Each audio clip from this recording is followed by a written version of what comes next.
Este es un libro, El laberinto habitado, de Álvaro Cunqueiro, que editamos hace unos años, y voy a leer un trozo de uno de los artículos aquí recopilados, ¿no? Se titula El cazador negro.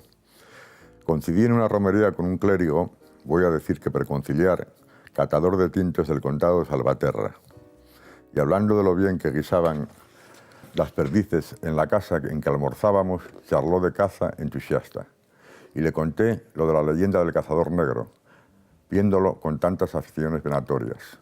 Un cura decía misa y estaba consagrando cuando oyó gritar a unos pilluelos que pasaban por delante de la iglesia una liebre.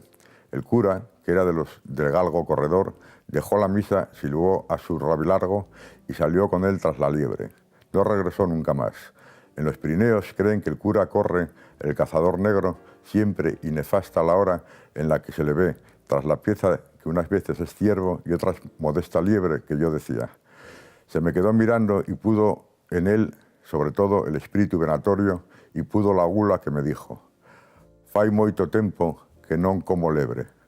Y yo supe que tenía ante mí a uno que, si hubiese llegado la ocasión, hubiese pasado a ser el cazador negro por los montes de mi país gallego. Me miraba mientras paseaba la gruesa lengua por los labios, recordando la última liebre que había comido.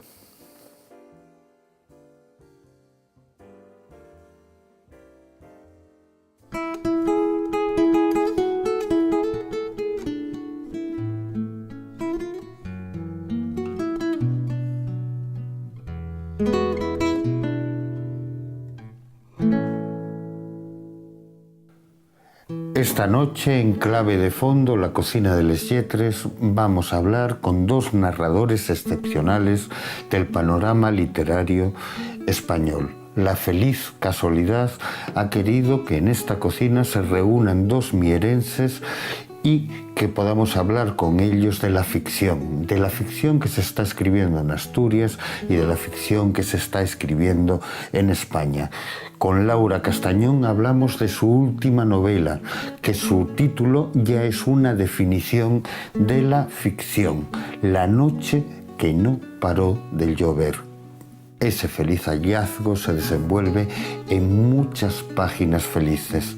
Con Miguel Barrero hablamos de La tinta del calamar, la tragedia y mito de Rambal, una anécdota terrible que sucede en Gijón y que no ha dejado de producir páginas. Extraño para una ciudad que no es la muy novelada como Oviedo. Con nosotros esta noche Laura Castañón y Miguel Barrero.